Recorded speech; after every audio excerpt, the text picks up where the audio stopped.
نحمدہ ونصلی علی رسولہ الکریم اما بعد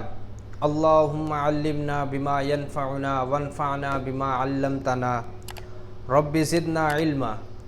حسین تم نہیں رہے، تمہارا گھر نہیں رہا، مگر تمہارے بعد ظالموں کا ڈر نہیں رہا۔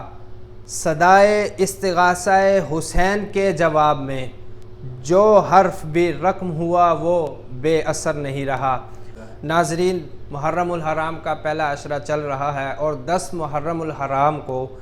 وہ سانے پیش آیا جس پر انسان کہلانے والا ہر رنگ و نسل، ذات و مذہب کے لوگوں کی آنکھ غم میں روئی ہے۔ جی ہاں ناظرین، یہ واقعہ کربلا ہے۔ واقعہ کربلا تاریخ کا دردناک واقعہ ہے، اور یہ اقتدار کی جنگ نہیں، اقدار کی جنگ تھی۔ دو شخصیتوں کی لڑائی نہیں تھی، دو نظریات کا ٹکراؤ تھا۔ یزید ظلم کا استعارہ ہے تو حسین بن علی امن کی علامت ہے۔ یزید جبر کا پتلا ہے تو حسین صبر کا پیکر ہے۔ ناظرین، امیر المؤمنین حضرت علی رضی اللہ تعالی عنہ کے بعد جب حکومت کی باغ دوڑ حضرت امیر معاویہ رضی اللہ تعالی عنہ نے سنبھالی، اور جب وہ اس دنیا سے رخصت ہونے لگے تو اس کے بعد انہوں نے اپنے بیٹے کے نام یہ حکومت نامزد کر دی، ان کو خلیفہ بنا دیا۔ اور پھر جب یزید کی حکومت آئی تو اس نے اس حکومت کے دباؤ میں شام، عراق، کوفہ، بصرہ، یہ جتنے بھی باقی علاقے تھے وہاں سے تو اپنی بیعت کروا لی، ڈرا کر دھمکا کر جیسے بھی کروائی۔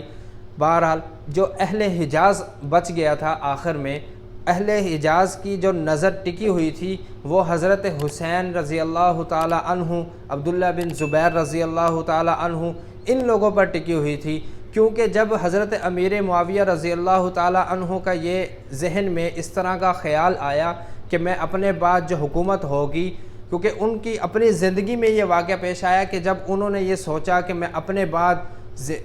جو حکومت کو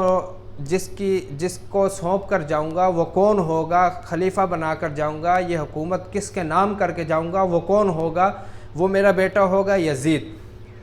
تو اس وقت بھی جب حضرت معاویہ رضی اللہ تعالی عنہ مدینہ میں تشریف لائے اور صحابہ سے مشورہ کیا کہ میں اپنے بیٹے یزید کو یہ نامزد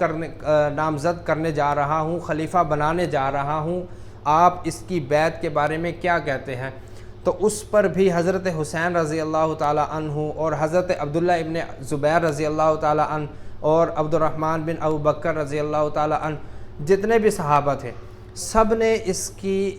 مخالفت کی اور اسی پر ڈٹے رہے کہ ہم اس کی خلافت نہیں لے سکتے، کیونکہ ایک تو یہ بادشاہت والا نظام ہے، خلفائے راشدین گزرے ہیں، یہ ان کا طور طریقہ نہیں ہے، بلکہ یہ ایک بادشاہت والا طریقہ چل پڑے گا جو کہ آگے جا کر بہت سے اسلامی حکومت کو نقصان دے سکتا ہے۔ تو جب حضرت حسین رضی اللہ تعالی عنہ اور اس طرح حضرت عبداللہ بن زبیر رضی اللہ تعالی عنہ جب انہوں نے بیعت نہیں کی تو یزید نے ان پر اپنا حکم جاری کرنے کے لیے کہ میری بیعت کرو، لوگوں کو مدینہ میں بھیجا۔ لیکن جب وہ مدینہ میں آئے تو حضرت عبداللہ بن زبیر رضی اللہ تعالی عنہ اور حضرت حسین رضی اللہ تعالی عنہ یہ مکہ میں چلے گئے، اور پھر مکہ میں جا کر بھی وہاں پر بھی ان پر زور آزمائی ہوتی رہی کہ ہماری بیعت کرو آپ، لیکن حضرت حسین رضی اللہ تعالی عنہ نے فرمایا کہ میں یہ بیعت ہرگز قبول نہیں کروں گا، اور نہ میں نے اس بیعت کو پہلے قبول کیا تھا۔ بہرحال جب وہاں پر حج کا موسم بھی تھا تو ان پر حملہ کرنا، تو اس طرح کے کوئی کام کرنا، وہ بھی ایک رکاوٹ آ رہی تھی جس کی وجہ سے وہ نہیں کر سکا۔ بہرحال جب کوفہ نے حضرت حسین رضی اللہ تعالی عنہ کو خطوط لکھے کہ آپ کوفہ میں آئیں اور ہم آپ کی بیعت کریں گے اور ہم آپ کا مطالبہ بھی کریں گے، اور مطالبہ کرتے ہیں، تو حضرت حسین رضی اللہ تعالی عنہ نے مکہ سے مسلم بن عقیل کو بھیجا کوفہ میں کہ آپ جاؤ کوفہ میں اور جا کر وہاں کے حالات دیکھو کہ حالات کیسے ہیں۔ تو جب مسلم بن عقیل رضی اللہ تعالی عنہ کوفہ میں گئے اور وہاں کے جا کر انہوں نے حالات دیکھے، پہلے دن ہی 2000 آدمیوں نے ان کے ہاتھ پر بیعت کر لی تھی، تو انہوں نے یہ حال دیکھا تو یزید نے عبید اللہ بن زیاد کو وہاں کا گورنر بنا دیا کوفہ کا۔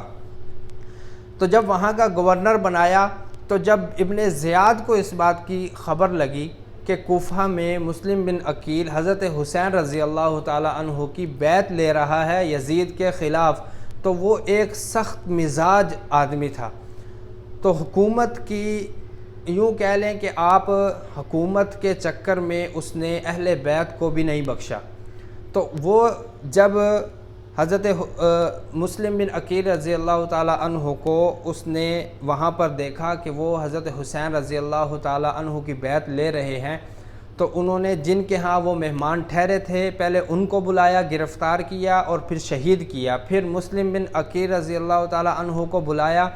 اور پکڑا، گرفتار کیا، پھر ان کو بھی شہید کر دیا۔ اور اتنے میں شہید سے پہلے حضرت مسلم بن عقیل نے خط لکھ کر بھیج دیا تھا حضرت حسین رضی اللہ تعالیٰ عنہ کی طرف کہ کوفہ والے آپ کو بلانا چاہتے ہیں اور آپ کی بیعت کرنا چاہتے ہیں، اور کئی لوگوں نے یہاں پر آپ کی بیعت لے لی ہے، کر لی ہے، تو آپ یہاں پر کوفہ آ جائیں، حالات صحیح ہیں، کوئی اس میں وہ نہیں ہے۔ تو حضرت حسین رضی اللہ تعالیٰ عنہ مکہ سے نکلے اپنے اہل و عیال اور بیشتر لوگوں کو لے کر۔ تو راستے میں جب مسلم بن عقیل کو عبید اللہ بن زیاد نے شہید کروا دیا، تو اس وقت عبید اللہ بن زیاد نے راستے میں اس قدر پابندیاں لگا دی کہ حضرت حسین رضی اللہ تعالیٰ عنہ ان کے پاس کوئی کسی قسم کی بھی خبر وہاں تک نہ پہنچے کہ حضرت حسین رضی اللہ تعالیٰ عنہ یہ سن کر کے واپس چلے جائیں یا کوئی اور سازش کریں، کوئی خبر بھی حضرت حسین رضی اللہ تعالیٰ عنہ تک نہ پہنچے۔ تو بہرحال جب حضرت حسین رضی اللہ تعالیٰ عنہ مکہ سے نکلے تو کوفہ آنے کے لیے، تو صحابہ نے مشورہ دیا کہ آپ نہ جائیں، کوفہ والے جو ہیں یہ بے وفا ہیں، انہوں نے آپ کے والد ماجد حضرت علی رضی اللہ تعالیٰ عنہ کو بھی شہید کیا، تو آپ یہیں پر رہیں۔ لیکن حضرت حسین رضی اللہ تعالیٰ عنہ کہتے ہیں کہ نہیں، میں نے وہاں پر جانا ہے، اور وہ اپنے مشن کو لے کر ڈٹے ہوئے تھے کہ مجھے یہ خلافت کسی بھی شرط پر منظور نہیں ہے۔ تو جب مسلم بن عقیل کو شہید کروا دیا گیا اور راستے میں کوئی کسی قسم کی خبر آپ تک نہیں پہنچی، یہ آپ اس کی مثال اسی طرح لے سکتے ہیں کہ آج کے دور میں جو موبائل فون ہیں ہمارے اور آپس میں رابطہ کرنے کا ایک ذریعہ ہے، اگر ایک دن کے لیے بھی کمپنییں سگنل بلاک کر دیں تو ایک دن میں کتنی پریشانی لاحق ہوتی ہے کہ میں کہاں بیٹھا ہوں، میرے گھر والے کہاں ہیں، میں نے ان کو یہ بتانا ہے، یہ خبر دینی ہے، یہ پوچھنا ہے، انسان نہیں کر سکتا۔ اس دور میں جو قبیلے تھے، علاقے تھے راستے کے قریب، اتنی پابندی لگا دی کہ اگر کسی نے کوئی خبر دی تو وہ اس کو قتل کر دیا جائے گا۔ بہرحال حضرت حسین رضی اللہ تعالیٰ عنہ آتے رہے کوفہ کی طرف۔ تو جب حضرت حسین رضی اللہ تعالیٰ عنہ کوفہ کے قریب پہنچے تو مسلم بن عقیل جب شہید ہونے لگے تھے، اس سے پہلے انہوں نے محمد بن اشعث کو خط لکھ کر بھیجا۔ انہوں نے وعدہ لیا اس سے کہ آپ یہ خط لکھ کر بھیجو حضرت حسین رضی اللہ تعالیٰ عنہ کو کہ یہاں پر تشریف نہ لائیں، یہ آپ کو شہید کر دیں گے، ابن زیاد، شمر، یہ جتنے بھی ہیں یہ آپ کے مخالف ہو چکے ہیں، لہٰذا آپ یہاں پر تشریف نہ لائیں۔ بہرحال محمد بن اشعث اس وقت جب خط لے کر ان کے حضرت حسین رضی اللہ تعالیٰ عنہ کے پاس آیا وہ شخص، تو اس وقت بھی حضرت حسین رضی اللہ تعالیٰ عنہ نے یہی فرمایا تھا کہ میں پیچھے نہیں ہٹوں گا، میں آگے جاؤں گا اور اپنے مشن پر ڈٹا رہوں گا۔ اور اس وقت حضرت مسلم بن عقیل کی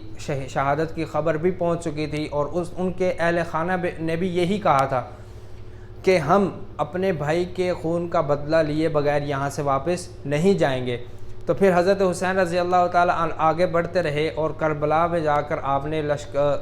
پڑاؤ ڈالا۔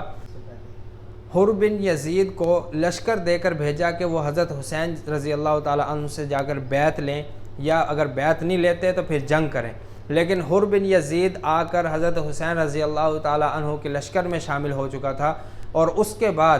پھر حضرت حسین رضی اللہ تعالیٰ عنہ کے لشکر میں شامل ہو چکا تھا۔ پھر ابن زیاد نے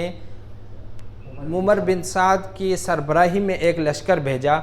تو اس نے جا کر وہاں پر مطالبہ رکھا کہ آپ بیعت کر لو ورنہ پھر آپ شہید کر دیے جاؤ گے، تو حضرت حسین رضی اللہ تعالیٰ عنہ نے یہ کہا تھا کہ میری یہ شرائط ہیں، ان شرائط میں سے کسی ایک پر مجھے عمل کرنے دو، میں کچھ بھی نہیں کہوں گا آپ کو۔ تو وہ شرائط کیا تھی؟ وہ شرائط یہ تھی کہ حضرت حسین رضی اللہ تعالیٰ عنہ نے پہلی شرط میں یہ کہا تھا کہ مجھے اہل حجاز میں واپس جانے دو۔ دوسری شرط یہ تھی کہ اگر آپ مجھے واپس نہیں جانے دیتے تو پھر مجھے آپ اسلامی ریاست کی سرحد پر بھیج دیں تاکہ میں وہاں پر جانے دیں، تاکہ میں دشمن سے لڑتے لڑتے شہید ہو جاؤں۔ اور پھر کوئی چارہ نہ بچا تو پھر حضرت حسین رضی اللہ تعالیٰ عنہ نے فرمایا کہ آخری شرط یہ ہے کہ اگر ان دونوں پر آپ عمل نہیں کر سکتے تو پھر یہ شرط ہے کہ مجھے خود یزید کے پاس شام میں جانے دو، میں اس سے جا کے سامنے مد مقابل ہو کر اس سے گفتگو کر کے اپنا معاملہ نمٹا لوں گا۔ لیکن ابن زیاد نے کیا کیا؟ ان تینوں شرائط کو دور کر دیا، بلکہ روایات میں تو یہ آتا ہے کہ ابن زیاد تو شاید ان تین میں سے کسی ایک پر متفق ہونے لگا تھا، لیکن شمر نے آ کر ابن زیاد کے کان بھرے، جس کی وجہ سے اس نے کہا تھا کہ آپ ان سے گرفتاری لیں بغیر کسی شرط کے، مطلب مجبور کر دیا تھا۔ اور اسی دوران پھر 9 محرم کو شمر جب کربلا میں آیا اور پھر 10 محرم کی جو رات تھی اس میں مہلت مانگی حضرت حسین رضی اللہ تعالیٰ عنہ نے کہ میں عبادات کر لوں۔ پھر 10 محرم کا جو دن تھا پھر آپس میں جنگ شروع ہوئی اور بہت زور کا مارکا ہوا، گھمسان کی لڑائی ہوئی، جن میں حضرت حسین رضی اللہ تعالیٰ عنہ کے لشکر نے بہت ہی دلجوئی سے وہاں ان لشکر کا مقابلہ کیا، اور جہاں پر بھی جس صف میں بھی کوئی ایک گھس جاتا تو قتل کرتے کرتے ان کی صف کو توڑ دیتا۔ تو آخر میں آ کر حضرت حسین رضی اللہ تعالیٰ عنہ بچ گئے تھے۔ تو اس وقت حضرت حسین رضی اللہ تعالیٰ عنہ پر آ کر کوئی بھی ان کے لشکر کا آدمی ہتھیار نہیں اٹھا رہا تھا۔ تو اس وقت شمر نے کہا تھا کہ تم اس کے قریب کیوں نہیں جاتے، کیونکہ لوگ ڈر رہے تھے کہ نواسہ رسول ہے صلی اللہ علیہ وسلم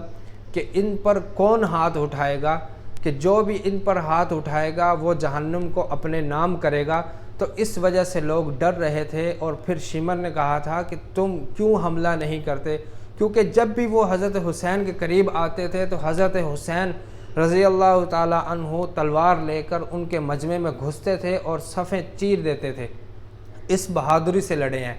اور کوئی بھی اکیلے حضرت حسین رضی اللہ تعالیٰ عنہ کے مقابلے میں آ نہیں رہا تھا۔ تو اس وقت شمر نے کہا تھا کہ آپ سب اکٹھے حملہ کرو اور پھر جا کر یہ شہید ہوں گے۔ پھر ایک پورے گروہ نے حملہ کیا، پھر جا کر حضرت حسین رضی اللہ تعالیٰ عنہ شہید ہوئے۔ اس چیز پر بس نہیں کی کہ شہید کر دیا، بلکہ ان میں سے ایک بدبخت ترین شخص آیا، سنان بن انس، جس نے آ کر حضرت حسین رضی اللہ تعالیٰ عنہ کے سر کو جسم مبارک سے جدا کر دیا، اور پھر وہ یزید کے پاس، ابن زیاد کے پاس لے کر گیا سر مبارک کو، اور پھر وہاں پر جا کر جو حضرت انس رضی اللہ تعالیٰ عنہ بھی اس کے قریب بیٹھے ہوئے تھے، اور اس نے چھڑی کو پہلے بالوں میں لگایا، تو اور پھر ان کے حضرت حسین رضی اللہ تعالیٰ عنہ کے ہونٹ مبارک پر چھڑی کو لگایا۔ تو پھر حضرت انس رضی اللہ تعالیٰ عنہ نے فرمایا تھا کہ اے بدبخت ایسا نہ کر، کیونکہ میں نے ان ہونٹوں پر حضور کے ہونٹوں کو لگتا ہوا دیکھا ہے۔